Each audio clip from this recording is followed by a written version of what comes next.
Straight to the point.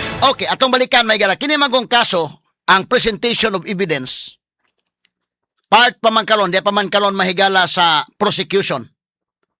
Buti pasabot mahigala ang kini mga congressmen nga mo nag-serve as public prosecutors. Nya doon na sila yung mga private lawyers. Mo ni ang mga counsel mahigala for the prosecutors. Sila pa ni present lon og mga witnesses. Ang pag-present og witness, doon ay gitawag og direct examination. Buti pasabot nga sila mo present sa ilang witness. Nya doon ay gitawag cross-examination. Buti pasabot nga kadtong abogado sa pikas mo'y mangutana sa witness. Human ana doon ay gitawag og redirect examination nga himuon sa abogado mahigala nga mo'y nagpresent anang maong witness. O human sa redirect examination doon ay gitawag og recross examination. But anytime ang huwis manggod manghigala bisan sa regular courts makahimo sa pagpangutana for clarificatory questions ngadto sa witness. Mausad mahigala sa impeachment court nga kini mga senator judges makapangutana pud sila ngadto mga higala sa witness nga ipresentar. Kay para nga maklaro unsay buot nga mga ipasabot mga suking tigpaminaw. So human sa direct examination, kini mo kong direct examination sa ako na lang giingon, dili pa nimo matistingan ang credibility sa witness tungod kay ang abogado nga mo present sa witness mahigala sa direct examination, iya man gud ng witness. So dili nato ma-discount ang possibility nga nagkaistorya silang daan. Kana plangka-plangka wala pagkaistorya ba? Lahi man og cross kay wa man mo mag-istorya na, lahi ko ang kontra gud may nangutana. Pero kanang ikaw abogado, ang imong witness natural ra po na nga nag-istorya mo daan kani akong pangutana kani tubag inana kani mga higala nga pangutana unsa may imong tubag ani. Ana, pamagaydan ka unsaon pagtubag, kanus ka mo tubag inana. Not necessarily nga ang abogado gyud mao imo direct mahigala sa ipanulti pero at least maka briefing gamay ba. Pero kanang pangutana sa cross examination diha nimo makita ang credibility as witness kay wa man mo kontra man na. Og ingon man ang mga huwis og may mangutana kanang pangutanaha dili na mga higala lahi na nga mga questions malagmit masurpresa ka anang mga matang sa questions munang diha nimo maila ang credibility sa witness kung mo undergo na siya mahigala og cross examination. Straight to the point. Maka-withstand ba ang iyang testimony atol sa cross examination? O kining mga pangutana sa mga senator judges. So human mga higala kagahapon mabitaw na nga sa trial dito sa regular court, gi-adapt nang gani mga higalang judicial affidavit kay tan-aw sa mga kinini ang mga huwis mahigala og tan-aw sa mga justices Supreme Court nga maoy naghimo sa kuan nag-update ining mga rules nato sa korte mga kagalang tan-aw nila na di naman ako mag-istorya magid ang abogado og ang iyang witness. So himuon ta ng judicial affidavit paling abot sa korte mapaspas na diretso na dayon cross examination na dayon because ang judicial affidavit mo serve naman siya as direct examination. Pero kaning impeachment court god ang ilang gi-adapt nga ang katong karaan gyud nga i-present ang witness sa direct examination unya i-cross pod siya. Pero ang senator judges sama sa mga regular judges pwede mangutana anytime. Pero doon na sila yung lang ruling nga once mangutana ang senator judge tagaan nag 2 minutes nga makapangutana. Straight to the point. So ang nahitabo gahapon pag human mga higala og present sa witness during the direct examination wa pa maka-cross examination mahigala ang wa pa gani maka-cross ato man isgutan ng cross examination ha sa abogado mahigala ni Vice President Sara Duterte. Pero with all due fairness, ang abogado ni Sara Duterte ug ang abogado sa prosecution pulos mga mayo. Dili ko manaway mahigalag unsa. Ato inon nga pulos mga banggiitan. Kana pala fair ang atong komentaryo kay, fair atong komentaryo. Ari gyud sa witness mo na kini kong kaso mga kaigalaan dili na magdaog sa abogado actually nga sa mayong abogado kasi dili mayong abogado mo nang akong ingon ko nga pulos mga maayo ari gyud na magdaog sa ebidensya. Kay bisan pa mahigalag na abogado karon perting ngilngiga Di man as kangilngig kay bisan pag usa ka banggiitan kang abogado unya ang imong kliyente ibutang tag mo og gisadan lisod man na nga man magmawasilto na galit. So ang ebidensya gyud. Pero bisan pa mahigala og dili kayo maayong abogado unya ang imong kliyente panantan pasanginlan lang butang-butangan lang niya ang ebidensya dili mo support o daog gagyod. Mo na nga dakong factor gyud ang ebidensya, no? Ang witness nga i-present nga mohatag sang testimonial testimony didto mahigala sa witness stand. So karon human sa direct examination gahapon nangutana mahigala sila si ang unang nangutana adto mga kaigalaan kadto man si Kuan kinsa ba toy unang nangutana sila si Joel Villanueva na si Bam Aquino man ito Bam Aquino, JB Ercito, Tulfo sila si Ontiveros nangutana sila si Kuan Joel Villanueva, Tulfo, Win Gatchalian, Cayetano may nangutana. Unahon to may galaning pangutana ni Alan Peter Cayetano kay dunay mga punto ni. O ang pangutana may galang Erwin Tulfo doon na po yung mga punto. Actually doon na may mga punto ang mga pangutana sa mga senator judges with all due respect nila. O nya before mga higala ang cross examination sa abogado na gyud nga si Attorney Binloan, abogadong Sara. Na mao ni ang ilang witness si Attorney Jeremy Lutok. In fairness Attorney Jeremy Lutok sa akong evaluation ani mayo po ni nga witness. Matawag na to nga may utok sa nga witness regional director guna sa NBI abogado sa guna so masabot na to nga okay ni kung pananglitan og nagsulti sa tinuod way problema pero kung dili tinuod niyang istorya diha ang problema diha ang laay kay madakpan man ka nag-abot sa cross examination ang mga tao nga magtan-aw ang mga senator judges nga magtan-aw mismo ang publiko makabantay man sa imong demeanor nagsulti ba ni mga witness tinuod or wa ba no. So doon ay clarificatory question si Alan Peter Cayetano worth discussing. Ato paminawon mahigala si Senator Alan Peter Cayetano sa iyang mga pangutana. Okay? Say ko no names. Okay na da names? Atong tanawon. President, Okay, kana. susundan ko na yung kay Senator Win, Senate President. No, Yes po, Your Honor. yeah. Good afternoon, Mr. Witness. So, dediretsuin ko na, no? So, what we're trying to figure out here kasi is, are you really investigating whether may threat kay VP Sara and whether she threatened the individuals mentioned, including the President? Or are you only investigating the video and finding kung meron siyang crime? So, I asked Agent John Mark Kalilum, hindi daw niya kinausap ang sabi ko PSG, pero PSC na sila ngayon, di ba? Presidential Security Command. So Opo. did you speak to the Presidential Security Command about the threat on the President? Your Honor, in terms of correspondence between the Presidential Security Command at yung NBI, ang makakasagot po niyan yung director. Kasi hindi ko alam kung may usapan po sila.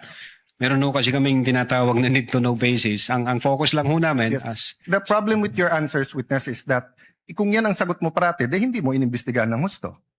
hindi ho. Because you didn't get the information from your intelligence. You did not get your information from the task force. You did not Okay, get your pause. information. Tanawa. Og mingon sa mahigala nga ang makatubag ana ang kuan kay dili sa katubag mahigala kay limited sa cybercrime. Pus namin nagpasakas kaso indekin. Kamantay ka sila may nagpasakas kaso. So wala na nausa daan tanan. Una pa mahigala lagi pasakang kaso. Kaya ang ako matubag nga cybercrime lagi ang katong sa uban di ko katubag ana. Matagbo tag dakop-dakop aning kalakihan.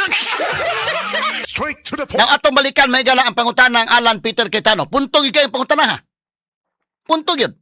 Kay unsa man nangutana basad mo sa PSG, nangutana basad mo sa uban nga mga government agencies labot ani. Ang iyang tubag medyo sa tubawa di mo mag-istoryas direktor mo iyahay ba og kanang kuanday ba? Murag alanganin kay indekin. Kuantay kalanganin kay ba? Medyo nawa, paminawon ko na to si Alan Peter ha. Atong paminawon dong. Sige dong. Okay, balik ta names. Did you talk to the CIDG? Your Honor. May you answer first. Did you talk to the CIDG? No, Your Honor. No. Hindi. But nag-imbestiga din sila, di ba? I think so, Your Honor, kasi Yes. may statement sila. So yun din yung tanong nga ng Senate President eh. Kung iniimbestigahan nyo talaga yung buo at kayo ang head at kayo dapat ang mag-imbestiga, bakit hindi nyo kinausap yung mga ibang nag-iimbestiga? Baka may alam sila na hindi. Yung usapan po na yan, it's a matter of intelligence. Hindi ko alam kung may usapan sila o kung wala silang usapan with the director and with the Yeah. intelligence service, Your Honor. Yeah, I'll take that answer, but I think at least alam nyo yung nasa isip namin and what we want clarified. Secondly, sir, all of you, yung apat, you signed the February 10, February 2025 NBI Affidavit of Investigation. Tama po ba, di ba? Yes, Your Honor. Our affidavit of Tapos investigation. kasama dito yung verification nyo, basically saying that based on the records, tama tong lahat. No? Verification ng ano po, Your Honor? Ng Sa dulo, nag-sign kayo ng verification. verification of non-forum shopping, Your Honor. Yes. And Opo. that, aside from non-foreign shopping, give me some latitude because to explain the question. We read and understood its contents and the allegations therein are true based on authentic records. Yes, Your Honor. Yeah. So may mali ba dito? Factually, wala. Na-review mo naman to, no? May konting typo dyan, which is Hindi normal typo, naman, Your Honor. factual. Insofar as I'm concerned, Sino lahat po ba yun. nag-prepare? Ang team po namin with the... Tapos pinapirma sa inyo? Hindi ho, kami ho nagtulong-tulong mag-draft ng affidavit of investigation, kung ano yung legal basis namin, and then we agree, and we concluded na ito yun. Then ito yun. someone And then, typed it up, then you signed. I asked this because nung tinanong ko kay Agent Mark John Calium, sabi niya, dito nakalagay conditional pero tingin niya absolute. You answered the same thing, it's absolute, pero dito nakalagay conditional. The utterances itself, Your Honor, is what we called event-based condition, ang classification namin. Okay. Yun yung utterances, Your Honor. I'll take that answer. I think mas factual yun. But sa paragraph 51, was VP Duterte ever Secretary of the Department of Justice? No, Your Honor, Department of Education. Nakalagay dito, to recall, VP Duterte resigned as the Secretary of the Department of Justice, and she herself admitted that her relationship with the President has become toxic and she would imagine her strangling him and cutting off her head. That's typo, Your Honor. That's not a typo. A typo means yung department naging depart. Department of Justice and Department of Education are two different things. Ang alam If- namin, if- Okay, pause. Yes, sir. Pause dong. Tanawa na.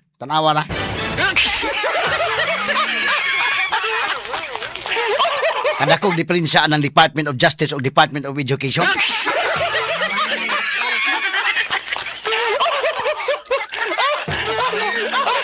Kanang gi-point out ni Cayetano, dili na typo.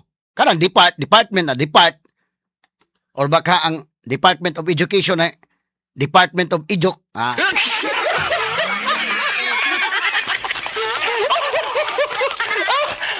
Pero kanang Department of Justice layo kayo sa doy.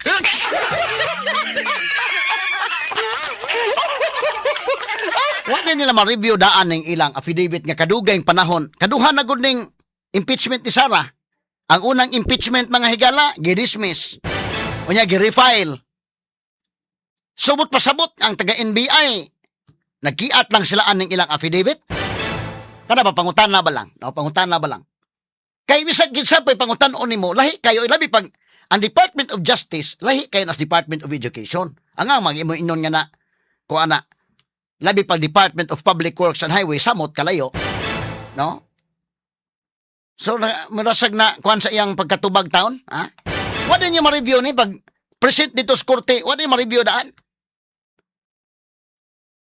Kana lang gi-point out lang mahigala be atong kuan kini kawaturan na ba? Dili sa ingon nga unsa ba? Ato lang nang gi-evaluate mga sukid tig paminaw. Mao man ni ang kamatuoran mga sukid tig paminaw, no?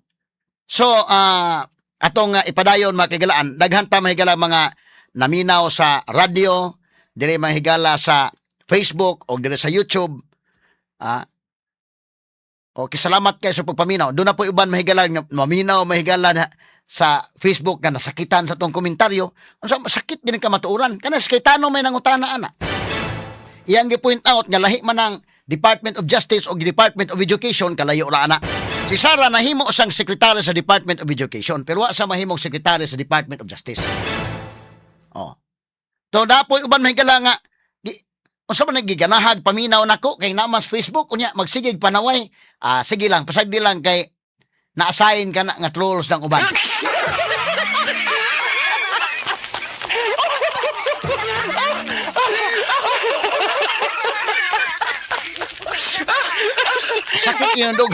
sakit niyong dughan aning akong komentaryo, di ayaw mo og sunod sa akong Facebook page. Ang akong gi-invite pagsunod kadtong di masakitan, kadtong okay ra ba? Nga open-minded ba? Mao man itong diskusyon kamatuulan man eh. Di man ni ingon mga higala nga kini tarawa. Kang kay tano man ning pangutana ngano masakitan naman sa nganong ako nang giisgutan ko no. Gi-review lang nako ni kang kay tano. Nga pag-emphasize ba na sayop dili man man mahimong secretary sa Department of Justice si Sara. Kana hinon sa Buying Rimulya nahimo ng Secretary of Justice. Pero Secretary of Education kana Sara nahimo. Ya layo man kayo na. Ug mayong kang typographical error, layo kay mayong sekretary layo kayo. So katong mga ganahan sa akong komentaryo padayon mog sunod sa akong YouTube channel, sa akong Facebook page, katong masakitan dawatan na ninyong kamatuulan. Kaya kining kamatulan, sakit-sakit masigyod. Wa man ko'y gisulti diri mahigalang unsa. Ang ato analysis ba ni? Ang atong analysis din nga, naunsa dahil tabua, wa dahil ni Attorney Lutok. 5 ka kining mga affidavit, upat sila nagpirma dahi. So joint affidavit, ninyong upat, why naka-review ninyo ani?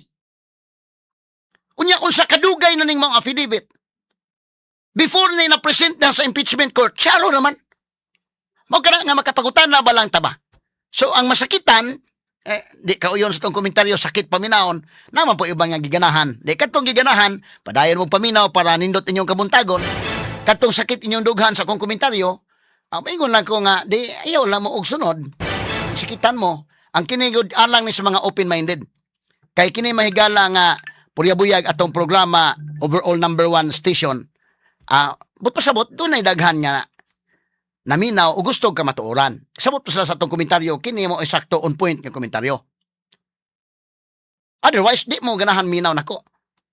O, ganahan mo na minaw because klaro ning ato, nga kining atong mahigalang komentaryo, di prinsipyo ni. O kining atong komentaryo, gi-review ko naman eh.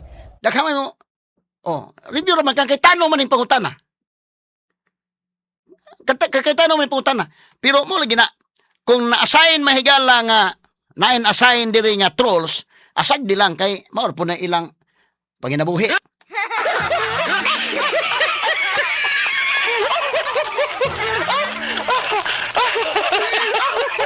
Okay lang, no? Sige, atong ipadayon mga kailan. Mo ni ang dugang pangutana ni Alan Peter Cayetano. Okay, go ahead kasamang names.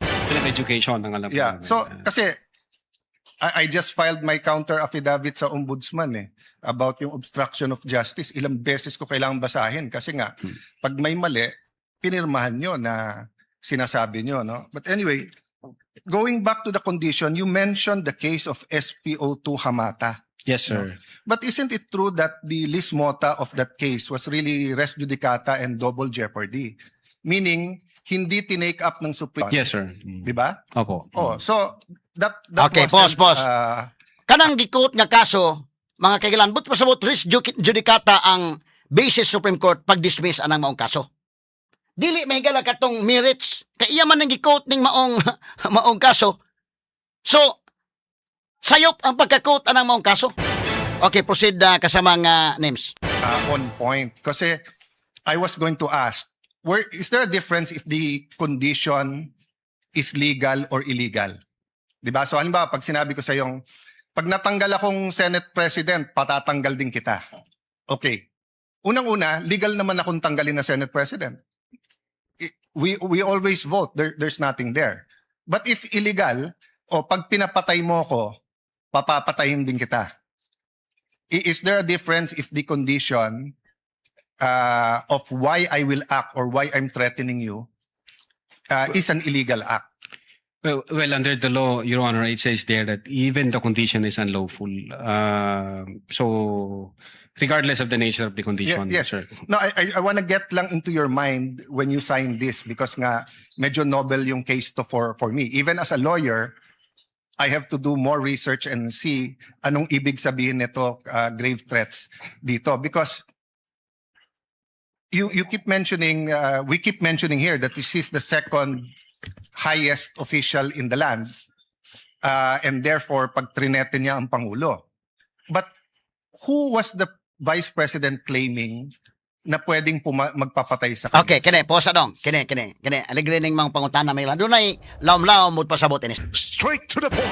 Okay, kini ni ang og dunay mga lain-lain nga mga komentaryo, mga ikodispinsa sa katong mga mo comments mahigala di man ko makatagad yun di tungod sa kabisi nako di na ko makatubag-tubag ninyo no ang uban ato mga listeners mga followers sila ra po'y motubag-tubag dunay mga trolls niya sila po'y motubag ana ako dili kay ko ka kuan ha kay tungod sa atong kabisi actually wa na man ko motagad anang may nana no kay tungod wa ko'y time busy kay ta kana gani mag-post ko sa buntag og maayong madasigong adlawng Martes kanatong tanan maka heart ko ana mga napu kabuok kanang permiro gyud nga mo react ako mo kuan na heart na ko na say 20 ka buok na pero paghuman na dili na ko makakuntanan so mo na nga kadtong mga kanang kuan do na mo ipaabot nga mensahe salamat lang kaayo sa inyong mga mensahe kadto pong mga nasuko nga masakitan sa kong komentaryo mo tambag lang gyud ko ninyo nga total daghan na may follow po nako katong mga ganahan sa tong komentaryo o katong mga open-minded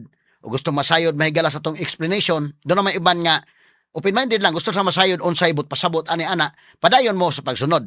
Kadto pong masakitan, ang ako ikatambag lagi ana, nga ay na lang mo sunod, kay magsakit inyong dughan na ng kalakihan. Kaya ako dili mo, padayon man kong sultis kamatuulan. Mo naman ay ako. No, kung sakit ang kamatuulan para ninyo, ang ako ikatambag, ada ayaw lang mo follow. Kadto lang mga followers ako nakauyon sa akong komentaryo, follow mo na ako'y YouTube channel, na ako'y akong Facebook page, Attorney Rufil Fernandez Banyok, yan ay blue check. Mo na akong Facebook page. Yan natay YouTube channel pod.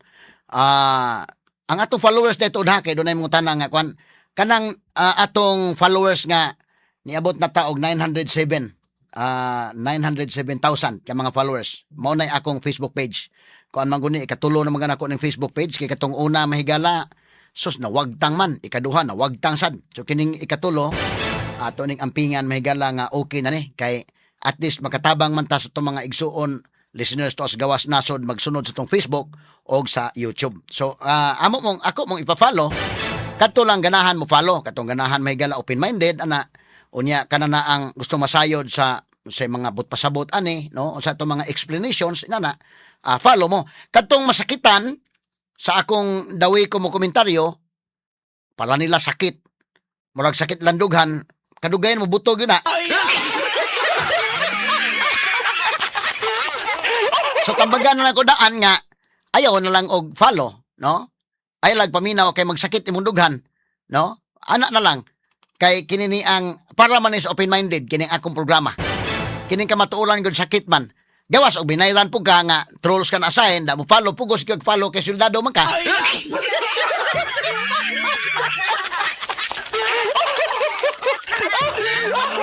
Ato lang mahigalan tagag pagtagad no. Kay kining ato makigalan. Mao man ni ang gisulting Alan Peter Cayetano. Ako lang gi-emphasize nga of course lahi gyud nang wa man na mahimong secretary si Sara's Department of Justice. Nahimo sa secretary sa Education. Ang gisuwat niya sa iyang affidavit Secretary of Justice man. Kuan kay layo kayo. Department of Justice layo kayo. No, mo ni gi-emphasize si Alan Peter Cayetano makaingon ka nga wa din ninyo na review nga nagdinanghag mo anang kalakihag maohon attorney Jeremy Lutok. Sige, di lang si Lutok lang iyang kauban kay upat man sila nga kuan ani. Wa ginaka kuan ninyo ana or mura siguro kung tagusto po siguro uban mo testify dai. Wa ginaka review. Hala, litson lang mo og salang anang mong affidavit nga doon na may dakong problema. No, labi na kay kini moong trial, dili ni trial within the four corners of the courtroom. Trial kini, impeachment trial kini nga makita sa mga tao. So mga tao, ang publiko nagtanaw mi uy wa man magkadimaong affidavit. Wa gyud naka-review ni kadaghan anang sa kuan with your fairness sa NBI ha. Kini man taga NBI mga mayo man sila. Pero kini mga hitabo kining kini nga particular case kang Sara. In fact, ipangutana ka na sila, mao pa niyang, kini si Attorney Lutok, first time pa siya nakapasa ka grave threats nga inaning conditional ba nga grave threats.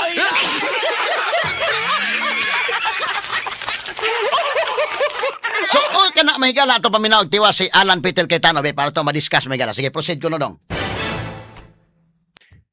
Again, Your Honor, yun po yung reason ba't nag-issue kami ng subpoena. No, Gusto po sa, namin... sa reading nyo nung statement niya, sino tinutukoy ng Pangulo na mukhang mag-ooperate sa kanya ng Operation Romanov? Sinong pinagbibintangan niya? Well, una, kung ang pag-uusapan Romanov, Your Honor, ang alam namin na unang nagbigkas ng Romanov ay si Mayor Baste yata noong January 2024. Other yes. than... That's irrelevant. Ang question ko, in the mind of the Vice President, sinong pinagbibintangan niya na pwedeng magpapatay sa kanya? You said you investigated eh. So mahaba na testimony niyo ni Agent John Mark. So of course, kasama sa investigation niyo, sino sa mind ni Vice President magpapapatay sa kanya? Well, again, Your Honor, since wala kaming makuhang valid information, No, hindi ba klaro sa video na ang pinagbibintangan niya is the First Lady, the President, and the Speaker of the House? So sabi niya, pag pinatay ako, patayin mo silang tatlo. So ang pinagbibintangan niya na magpapapatay sa kanya, yung tatlo. I cannot answer to that, Your Honor. Senator Judge Allen, Yes. kindly wind up. But you have to be able to answer that because you're the one who investigated. And that is crucial. Why? Because part of your self-defense, so for example, if I know na sa senator judge, pag hindi ako bumoto one way or the other, papapatayin ako ng whatever, chief PNP or papapatay ako ng whoever. So pag sinabi kong, pag ako pinatay, si ganito nagpapatay sa akin. And then, ang difference, I don't usually give a threat na patayin mo rin. So could it be that actually that was the defense of the Vice President para hindi siya patayin? I don't know the state of the mind of the Vice President. But you've testified all throughout this afternoon that you went into her state of mind. Based on the series of events, Your Honor. Yes, and based on her statement. And her statement and the series of events is nag-away sila ng administrasyon. And the series of events is that sinasabi niya, pag ako'y pinatay, eto tatlo ang papatayin nyo. Okay, last question. Kay Attorney Lopez, tinanong din to ng Senate President ni Senator Tulfo. At di ko na itatanong pero napahapyawan ni Senator Erwin din to yung tungkol kay yung sinabi ni si Attorney Lopez, sabi mo, even before kasi nangyari yon, nakausap na ni Vice President yung papatay. That's the literal meaning of the statement. Yes, that's the literal meaning. But did you believe her? Well, she's the Vice President, sir. So she also said freedom of expression. So you also believe her? Not based on the evidence that what we gathered, sir. No, okay. So I'll stop there but I'll read to you. Sinabi nyo kasi sedition. Pero tignan nyo po yung page 25 nung sarili nyong affidavit ha. Si Princess Maui, ang sinabi niya, ano po ba ang pwede niyong maging remedy para matapos na ito? Lalo't nagsisigaw na po ang taong bayan na mag-people power na. So actually, I would consider ang nag-uudyok si Princess Maui. Of course, we can discuss people power pero tignan niyo po ang sagot niya after yung sa pagpatay. Ang laban ay wala dyan sa EDSA, ma'am. Wala dyan sa mga highway. Ang laban, ma'am, nandun sa loob ng palasyo. Yan ang problema. We appreciate yung expression nyo ng disgust, ang pagkamuhi, ang hopelessness, kasi it reflects kung ano nararamdaman ng maraming milyon-milyon. Alam ko yan, ma'am. Kahit saan ako pumunta, ang sasabihin, binoto namin dahil sinabi mo, iboto namin. So if I look at that statement, parang baliktad. Parang sinasabi niyang huwag kayo mag-people power. Actually, kung babasahin po natin yung buo, may sinabi siya doon na natutuwa siya sa ginagawa nila. Sa ginagawa nila na active nagrarally. Pero sa people power, ito yung exact. But I won't argue with you. I'm just trying to get into your frame of mind. Yes, Your When Honor. do you believe her and when do you not believe her? And what did you actually investigate? We based everything on the evidence that we've gathered. Thank sir. you, Presiding Officer. Thank you, Mr. Witness. Okay, mo na si Thank you, Senator Judge Alan- Allen Cayetano. Alan Peter Cayetano may galas. So nabutang selective. Asa kano sa mga mong tuo ni Sara? O kano sa mga di mo tuo? Kaya ingon, papatayin mo imong tuuhon. O ba ingon ni Sara, freedom of expression to. Di ka mo tuo. So asa man dapit?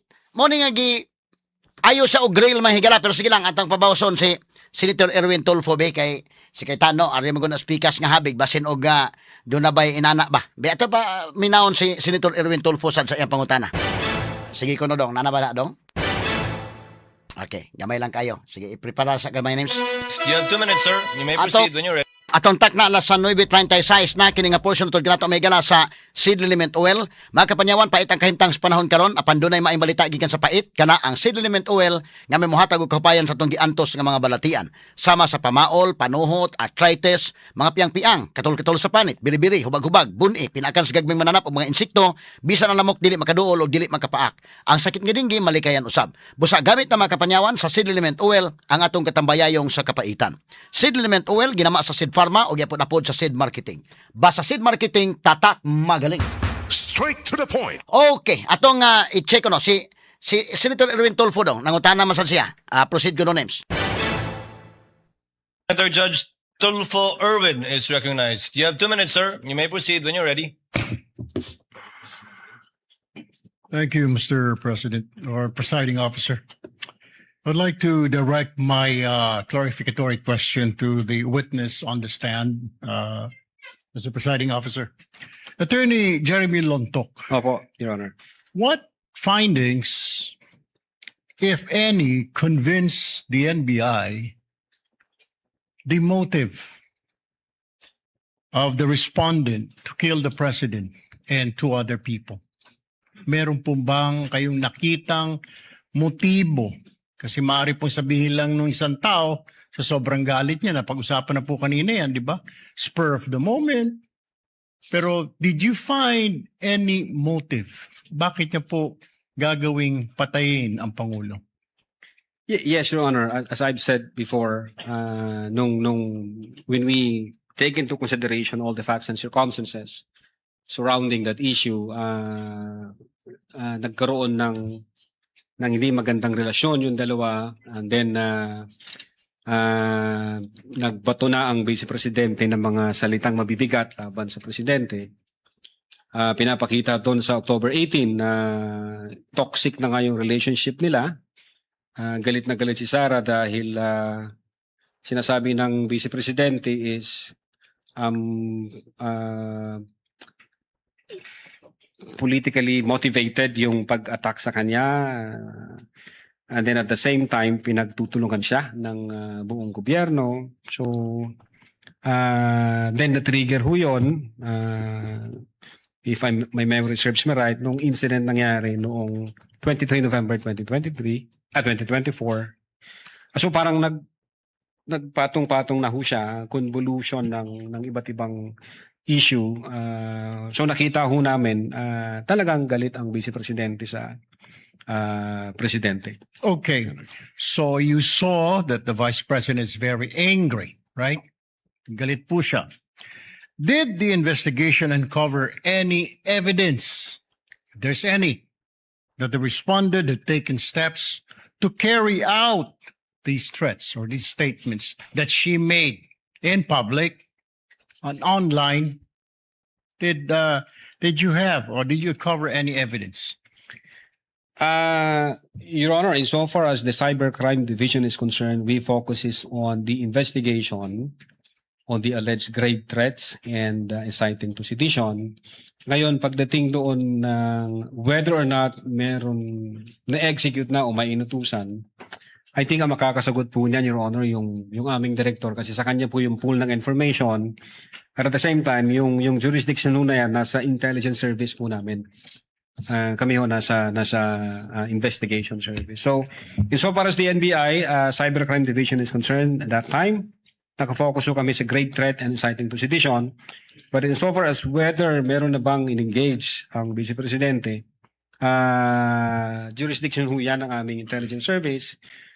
At maybe ang makakasagot niyan yung aming director kasi siya po yung recipient ng full of information from different divisions and regions. You mean the inciting to sedition will be answered by the director? Is that correct? Kasi parang hindi po natalakay kanina yung inciting to sedition. Is it? Well, Your Honor, the inciting to sedition, in our investigation, we were able to establish that those utterances from 18 October 2024, November 23, 2024, and other facts and circumstances, even the November 26, 2024, we believed that those utterances have tendency, Your Honor, to stir up the people, to go against the government, have tendency to disturb the public peace of the community, the peace of the community, and have tendency to undermine public safety and public order. And I think that's elements of the inciting to sedition, Your Honor. I have last two questions, Please proceed. Mr. Presiding Officer. So you're saying they're intertwined, killing the president and then inciting the people to revolt against the government. They're intertwined. Is that what Ba- you're saying? Based on our findings, Your Honor. Based on your findings. And what could be the motive of the vice president inciting people to sedition, to revolt against the government, when in fact she will be the next president of the republic? She's been saying, and everybody knows, and she's been claiming. Why do you think? I mean, did you look deeper? Why incite to sedition? I mean, when in fact you're the vice president. Usually, in our country, Mr. Witness, the vice president would run for presidency. What could be the motive? Well, Your Honor, what we have established is the fact that the relationship between the two were already hostile. And what we established is the fact that the Vice President has committed great threats and inciting to sedition. Yun ho yung focus namin, Your Honor. Insofar as yung mas malalim pa na motibo, wala akong personal knowledge. All right. Your Honor. Well, I'm running out of time. Can you identify the strongest piece of evidence which you relied in deciding to file these cases before the Department of Justice? And what is the status of this case, Mr. Witness? Well, Your Honor, the pieces of evidence that we attached or we incorporated in our investigation is sufficient and has satisfied the requirements of the quantum of evidence required, which is prima facie evidence with reasonable certainty of conviction. And the fact, Your Honor, that the Department of Justice has issued certification stating that your referral, your transmittal, has complied all the elements of the crime charge and therefore good for preliminary investigation. What is the status of the case, Mr. Witness? It's ongoing, Your Honor. If kung tama ang naalala ko, it's ongoing, Your Honor. One very, very quick question, Mr. Kindly Presiding wind Officer. up, Senator Judge. Do you think at this point you have an airtight case against the respondent? I believe so. Yes, Your Honor. Otherwise, the Department of Justice would not issue a certification stating to the effect na kumpleto ang elements namin, na nakuha namin yung requirement, at ready na siya for preliminary investigation. Thank you, Mr. Witness. Thank Okay, you, Mr. boss, Presiding dong. Officer. Thank you, So, sir. nakapangutana si Erwin Tulfo, airtight ba? Ligon man inyong kaso? Kay limang ka, gi-file nila may sa Department of Justice, hantod doon, wa pa. Ongoing pa kuno. Hantod doon, wa pa ma-action eh. Nya, cross-examination unya, ako ipabati ninyo, dito sa cross-examination, giuli sa Department of Justice ang primerong complaint kay Kuwang.